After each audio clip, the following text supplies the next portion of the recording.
Hare Krishna. Happy Radhashtami to everyone. आज की इस वीडियो में हम ये जानने की कोशिश करेंगे कि भगवत भक्ति कितनी शानदार है। देखिए, ये नेचुरल है कि हम सब लोग या तो हम बिगनर स्टेज में हैं या फिर हम इंटरमीडिएट स्टेज में हैं, और इन स्टेजेस में ये नेचुरल है कि हमारी कुछ मटेरियल डिज़ायर्स हैं और हमें वर्ल्डली ऑपुलेंसेस, चाहे वो मनी है, चाहे वो फेम है, चाहे वो ब्यूटी है, चाहे वो इंटेलिजेंस है, चाहे तो वो हमें अच्छे लगते हैं, हमें वो अट्रैक्ट करते हैं। तो भगवान कह रहे हैं कि एक भगवत भक्त को अलग से कोई पुण्य कर्म करने की ज़रूरत नहीं है। भगवत भक्ति में सारे पुण्य कर्मों का फल अपने आप इंक्लूडेड है।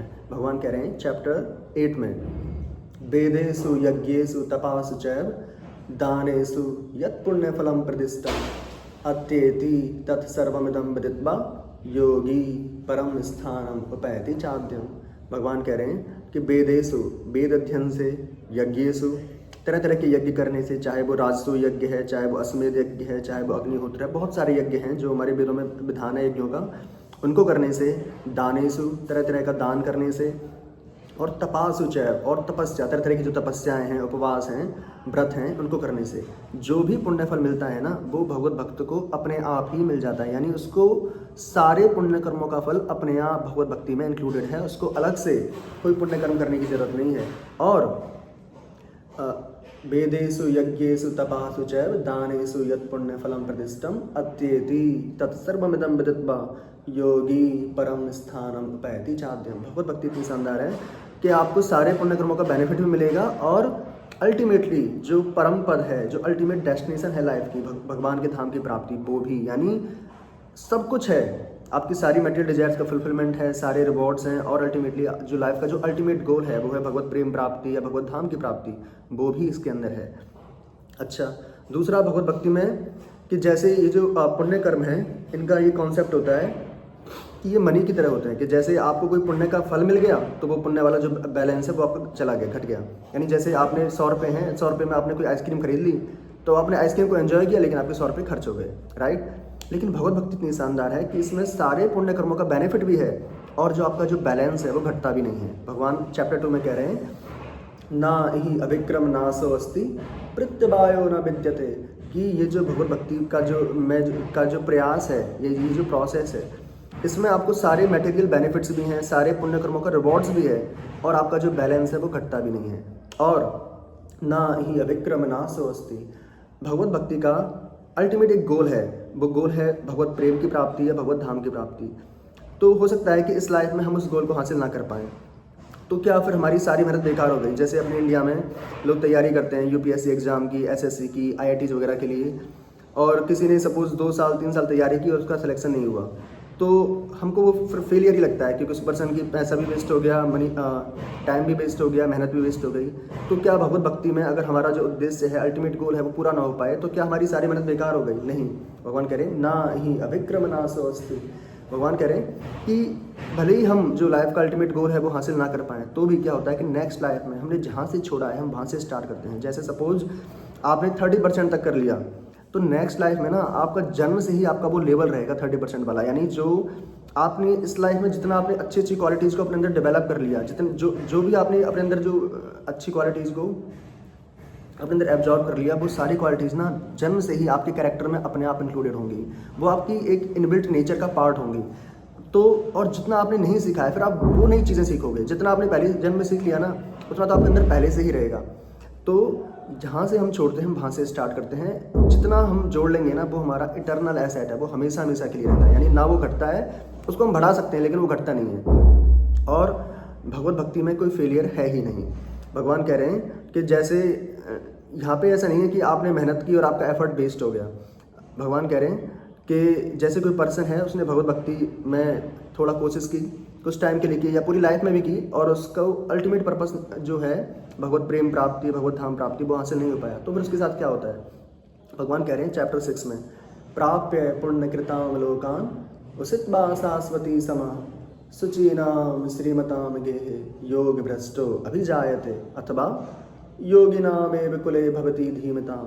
भगवान कह रहे हैं कि उस पर्सन को कहते हैं योग भ्रष्ट, यानी जिसका जो अल्टीमेट गोल है वो हासिल नहीं हो पाया इस लाइफ में, तो उसके साथ क्या होता है? प्राप्य पुण्यकृताम लोकान, कि जो पुण्य कर्मवान जो लोग हैं वो जिन लोगों में जाते हैं, यानी जिन स्वर्गों में जाते हैं वहाँ पे वो पर्सन बहुत ही उसितमा शाश्वती समा, बहुत ही लॉन्ग ड्यूरेशन ऑफ टाइम के लिए वो पर्सन वहाँ पे एंजॉय करता है। अब आप देख लो भगवत भक्ति के अंदर पुण्य कर्मों वाला बेनिफिट अपने आप इंक्लूडेड है, इसीलिए तो वो पुण्यवान लोगों के धामों में लोगों में जाके एंजॉय करता है बहुत ही लंबे टाइम के लिए। और फिर उसके बाद क्या होता है, सुची नाम श्रीमताम गेहे योग भ्रष्टो अभी जायते। फिर भगवान एक तो उस पर्सन की नेक्स्ट लाइफ ह्यूमन लाइफ होगी, ये गारंटीड है। और सुची नाम श्रीमताम गेहे, भगवान एक बहुत ही पायस फैमिली में, एक धार्मिक परिवार में उस पर्सन को जन्म देते हैं, और श्रीमताम गेहे एक रिच परिवार में, एक वेल्दी फैमिली में जन्म देते हैं। जिससे क्या होता है कि उसको बचपन से ही उसको एक फेवरेबल एनवायरनमेंट मिलता है, जिससे तो और एक रिच फैमिली में जन्म देते हैं, जिससे क्या होता है उसकी कोई फाइनेंशियल बॉदरेशन ही ना रहे, यानी उसको ऐसा ना हो कि 8-8 10 घंटे सिर्फ पैसे कमाने के लिए खर्च करने पड़ रहे हैं। वो अपना पूरा फोकस लगा सकता है भगवत भक्ति में। और या फिर भगवान क्या करते हैं कि अथवा योगी नाम विकुले भवती धीमताम, एक योगी जो भगवत भक्त है उसी के घर में जन्म दे देते हैं, यानी ये तो सबसे बेस्ट है। तो भगवान यानी भगवत भक्ति जब हम स्टार्ट करते हैं ना, डे 1 से हमारी अल्टीमेट विक्ट्री तक पूरी जर्नी में भगवान हमारी पूरी हेल्प करते हैं, पूरी हेल्प। आपको जो भी रिक्वायरमेंट है ना, आप देखना भगवान ने सब पहले से अरेंज कर रखा है। तो भगवत भक्ति में सारे पुण्य कर्मों का बेनिफिट पहले ही इंक्लूडेड है। हमें अलग से, भले ही हमारी भौतिक इच्छाएं हैं, अलग से हमें कोई पुण्य कर्म करने की ज़रूरत नहीं है। और हमारा जितना हम जोड़ लेंगे वो हमारा इटर्नल एसेट है, वो बैलेंस ना तो घटता है ना वो कभी जीरो होता है। और नेक्स्ट लाइफ में हम जहाँ से छोड़ते हैं वहाँ से स्टार्ट करते हैं। और आप देख लो कि पूरी जर्नी जो है, यहाँ तो फेलियर है ही नहीं। पहली बात, आप जितना प्रैक्टिस करोगे, पहली बात तो भगवत भक्ति में ही अनंत आनंद है। भगवान कह रहे हैं सुसुखम कर तुम अव्ययम, भगवत भक्ति बहुत ही सुख के साथ परफॉर्म, यानी इस भगवत भक्ति में ही आनंद है, अनंत आनंद है। तो एक तो आप उस आनंद को एक्सपीरियंस करोगे, ब्लिस को एक्सपीरियंस करोगे, आप फुलफिल्ड फील करोगे। और सारी जर्नी में आप देखना आपके सारे मटेरियल रिवॉर्ड्स भरे पड़े हैं।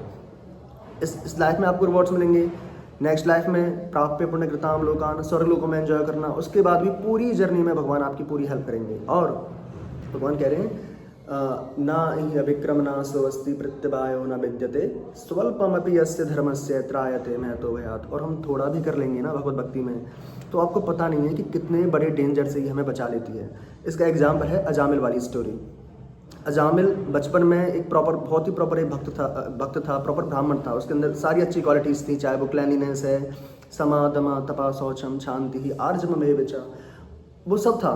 लेकिन समहाउ वो एक प्रॉस्टिट्यूट के चक्कर में पड़ गया, और उस प्रॉस्टिट्यूट के एसोसिएशन से उसका इतना डाउनफॉल हो गया कि सारी अच्छी क्वालिटीज़ उसकी छूट गई, और वो इवन चोरी डकैती भी करने लग गया, बिल्कुल भगवत भक्ति से दूर हो गया। लेकिन उसने बचपन में जो थोड़ी बहुत की थी उसके प्रभाव से समहाउ उसको वो इंटेलिजेंस आई कि उसने अपने बेटे का नाम नारायण रख दिया, और उसको अपने बेटे से बहुत अटैचमेंट था। तो वो दिन भर, जैसे नेचुरली होता है ना, हमारे बच्चों को बुलाते रहते, नारायण यहाँ पे आओ, नारायण यहाँ पे आओ, नारायण ये करो, नारायण वो करो।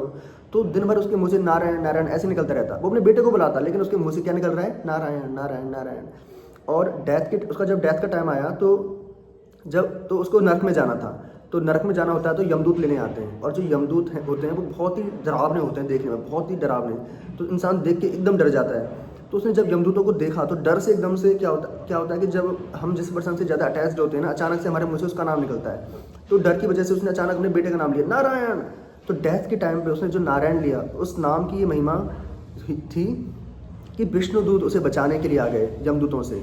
विष्णुदूतों ने उसे बचा भी लिया यमदूतों से, और उसकी लाइफ को और एक्सपेंड कर दिया। यानी उसके डेथ का टाइम आ गया था, उसे मरना था और उसे नरक में जाना था, लेकिन उसने जो गलती से या जैसे भी उसके मुंह से जो नारायण निकल गया डेथ के टाइम पे, उसकी इतनी महिमा थी कि विष्णु दूतों ने आके यमदूतों से उसे बचाया भी और उसकी लाइफ को और बढ़ा दिया। यानी उसका डेथ का टाइम आ गया था, लेकिन उसको थोड़ा और टाइम दे दिया।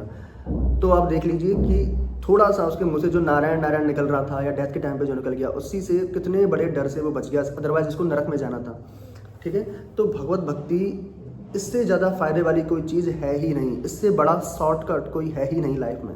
आप देखिए, पूरी जर्नी में आपको आनंद मिलना है, ब्लिस मिलना है, फुलफिलमेंट मिलना है, और सारे पुण्य कर्मों के रिवॉर्ड्स आपको मिलने हैं।